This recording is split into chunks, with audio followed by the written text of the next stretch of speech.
નમસ્કાર દર્શક મિત્રો, દિલોક સત્તા શોમાં આપનું સ્વાગત છે. અમેરિકા એક એવું નામ કે જેને સાંભળતા જ અનેક ભારતીય યુવાનો, વિદ્યાર્થીઓ અને પ્રોફેશનલ્સની આંખોમાં સપનાઓ ઝળહળી ઉઠે છે. કોઈ માટે સિલિકોન વેલીમાં નોકરી, તો કોઈના માટે વિશ્વની શ્રેષ્ઠ યુનિવર્સિટીમાં અભ્યાસ, તો કોઈના માટે ગ્રીન કાર્ડની સાથે સ્થાયી ભવિષ્ય. પરંતુ હવે આ અમેરિકન ડ્રીમ તરફ જતો રસ્તો થોડોક વધુ મોંઘો બની રહ્યો છે. તાજેતરમાં અમેરિકન સરકાર દ્વારા લેવામાં આવેલા એક નિર્ણય દુનિયાભરના, ખાસ કરીને ભારતીય અરજદારોમાં ચિંતા ઊભી કરી નાખી છે. તો આજે આપણે વાત કરીશું એક એવા નિર્ણયની કે જે દુનિયાભરના લાખો લોકોના ભવિષ્યના સાથે જોડાયેલો છે. ખાસ કરીને ભારતના વિદ્યાર્થીઓ, આઈટી પ્રોફેશનલ્સ, ડોક્ટર્સ, એન્જિનિયર્સ અને અમેરિકન સપનું જોતા યુવાનો માટે આ સમાચાર અત્યંત મહત્વના છે. અમેરિકા જ્યાં શિક્ષણ, નોકરી, કારકિર્દીની ઘણી બધી તકો છે, પરંતુ હવે આ તકો સુધી પહોંચવાનો જે રસ્તો છે તે માત્ર મુશ્કેલ જ નહીં પરંતુ વધુ મોંઘો પણ બની રહ્યો છે. કારણ કે એવા સમાચાર સામે આવ્યા છે કે યુનાઇટેડ સ્ટેટની સરકારે H-1B સહિત અનેક મહત્વના વિઝા અને અનેક ઇમિગ્રેશન અને નોન ઇમિગ્રેશન સેવાઓ માટે પ્રીમિયમ પ્રોસેસિંગ ફીમાં વધારો કરવાનો નિર્ણય લીધો છે. આ નિર્ણય US citizenship and immigration services એટલે કે USCIS દ્વારા જાહેર કરવામાં આવ્યો છે. અને આ વધારો તાત્કાલિક લાગુ નહીં પડે, પરંતુ 1 માર્ચથી તે અસરકારક બનશે. તો હવે પ્રશ્ન એ છે કે આ ફી કેટલી વધારવામાં આવી છે અને આ નિર્ણયની પાછળ અમેરિકન સરકારનું શું તર્ક છે, અને સૌથી મહત્વનું કે ભારતીયોને આની કેવી અસર થવાની છે. તો ચાલો આ સમગ્ર મુદ્દાને વિગતે અને સરળ ભાષામાં સમજીએ. તો મીડિયા રિપોર્ટ અનુસાર USCIS પોતે જ અધિકૃત વેબસાઇટ પર જાહેર કરેલા નોટિસમાં એવું સ્પષ્ટ કહ્યું છે કે જૂન 2023 થી 2025 દરમિયાન અમેરિકામાં થયેલા ફુગાવાના વધારાને ધ્યાનમાં રાખીને આ ફી વધારવામાં આવી છે.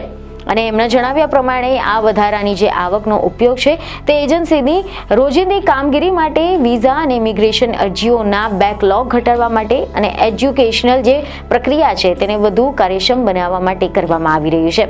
હવે આપણે વાત કરીએ આંકડાઓની. તો મીડિયા રિપોર્ટ અનુસાર 1 માર્ચથી F-1B, L-1, O-1 અને P-1 આની સાથે TN વિઝા માટે પ્રીમિયમ પ્રોસેસિંગ ફીમાં $2805 થી વધીને $2965 થઈ જશે. એ જ રીતે H-1B અને R-1 જે નોન ઇમિગ્રન્ટ સ્ટેટસ માટે ફોર્મ I-129 ની ફી $1685 થી વધીને $1780 કરવામાં આવી છે. એટલું જ નહીં, અમેરિકામાં સ્થાયી વસવાટ માટે મહત્વપૂર્ણ ગણાતી ગ્રીન કાર્ડ જે પ્રક્રિયા છે તે પણ હવે ખર્ચાળ બનશે. કારણ કે આ ગ્રીન કાર્ડ માટે જરૂરી I-140 ઇમિગ્રેશન પિટિશન પણ હવે $2805 ના બદલે $2965 ફાઇલ કરવી પડશે. આ સિવાય વિદ્યાર્થીઓ માટે પણ આ નિર્ણય મોટી અસર લઈને આવ્યો છે. વિદ્યાર્થીઓ માટે પણ આ ફેરફાર ઓછો નથી, કારણ કે F-1 અને F-2 સ્ટુડન્ટ, J-1 અને J-2 એક્સચેન્જર વિઝિટર તથા M-1 અને M-2 વોકેશનલ સ્ટુડન્ટ માટે પ્રીમિયમ પ્રોસેસિંગ ફીમાં $1965 થી થઈને $2075 થઈ ગઈ છે. તો હવે સ્વાભાવિક સવાલ એ થઈ રહ્યો છે કે આનો સૌથી વધારે ફટકો કોને પડવાનો છે? તો જવાબ છે ભારતીયોને. કારણ કે મીડિયા અહેવાલ અનુસાર એવી માહિતી સામે આવી છે કે અમેરિકાની ઇમિગ્રેશન સિસ્ટમમાં H-1B વિઝા, રોજગારી આધારિત ગ્રીન કાર્ડ અને OPT એટલે કે ઓપરેશનલ પ્રેક્ટિકલ ટ્રેનિંગ અને સ્ટુડન્ટ વિઝામાં ભારતીય અરજદારોની સંખ્યા સૌથી વધુ છે. ટેકનોલોજી, એન્જિનિયરિંગ, ફાઇનાન્સ અને હેલ્થ કેર ક્ષેત્રમાં અમેરિકા દર વર્ષે 65,000 H-1B વિઝા આપે છે અને એડવાન્સ ડિગ્રી ધરાવતા ઉમેદવારો માટે વધુ 20,000 H-1B વિઝા અલગથી રાખવામાં આવે છે. આ વિઝા સામાન્ય રીતે 3 થી 6 વર્ષ માટે માન્ય હોય છે, પરંતુ ફી વધારાની સાથે સાથે H-1B વિઝા સંબંધિત વધુ એક મોટો મુદ્દો પર ચર્ચામાં છે. ડોનાલ્ડ ટ્રમ્પના કાર્યકાળ દરમિયાન અને ત્યારબાદ પણ H-1B વિઝા વધુ મોંઘું અને વધુ કડક બનાવવાના પ્રયાસો થયા છે. તાજેતરમાં તો નવા H-1B વિઝા માટે $1 લાખની ફી લાગુ કરવાની પણ જાહેરાત કરવામાં આવી હતી, જેને અનેક અમેરિકન કંપનીઓએ કોર્ટમાં પડકાર્યો છે. એક મીડિયા અહેવાલ અનુસાર એવી માહિતી મળી રહી છે કે આ મામલો હાલમાં અમેરિકન કોર્ટમાં છે અને તેને ફાસ્ટ ટ્રેક પર મૂકવામાં આવ્યો છે. ફેબ્રુઆરી મહિનામાં આ કેસની સુનાવણી શરૂ થવાની પણ શક્યતા છે. આના પહેલા H-1B વિઝા સામાન્ય રીતે $2,000 કે $5,000 મળી જતા હતા. એની સરખામણીએ $1 લાખની ફી વિદેશી પ્રોફેશનલ માટે અત્યંત મોટો આર્થિક ભાર બની જશે. આના ઉપરાંત H-1B વિઝાની લોટરી સિસ્ટમમાં પણ ફેરફાર થવા જઈ રહ્યો છે.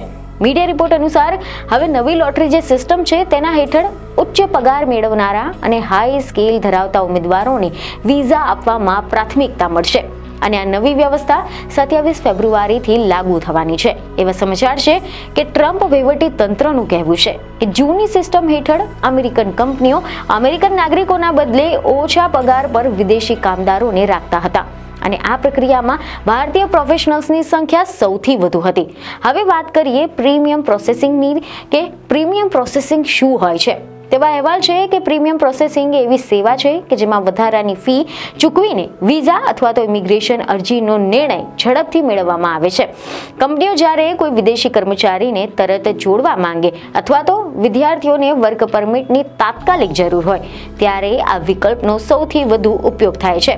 પ્રીમિયમ પ્રોસેસિંગ એવી સેવા છે કે જ્યાં અરજદાર વધારાની ફી ચૂકવીને વિઝા અથવા તો ઇમિગ્રેશન અરજીનો નિર્ણય ઝડપથી મેળવી શકે છે. સામાન્ય રીતે કોઈ કંપની જ્યારે વિદેશી કર્મચારીને તાત્કાલિક જોડવા માંગે અથવા તો વિદ્યાર્થીઓ OPT અથવા તો વર્ક પરમિટની તાત્કાલિક જરૂર હોય ત્યારે આ વિકલ્પ અપનાવવામાં આવે છે. જો કે સરકારે સ્પષ્ટ કહ્યું છે કે જો કોઈ અરજદાર 1 માર્ચ પહેલા પ્રીમિયમ પ્રોસેસિંગ માટે અરજી કરે છે તો હાલની જૂની ફી જ ચૂકવવી પડી શકે છે, પરંતુ 1 માર્ચ પછી નવી વધારાયેલી ફી લાગુ પડશે. અને આ તમામ ફેરફારોને જોતા એક મોટો સવાલ પણ ઉઠ્યો છે કે શું અમેરિકન સપનું હવે વધુ ખર્ચાળ અને વધુ મુશ્કેલ બની રહ્યું છે?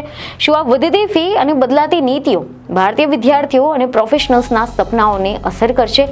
આ બધું તો સમય જ બતાવશે, પરંતુ એટલું તો ચોક્કસ છે કે અમેરિકામાં ભણવા, કામ કરવા અથવા તો સ્થાયી થવાની યોજના બનાવનાર દરેક વ્યક્તિએ હવે વધુ સાવચેતી, વધુ આયોજન અને વધુ ખર્ચની સાથે આગળ વધવું પડશે.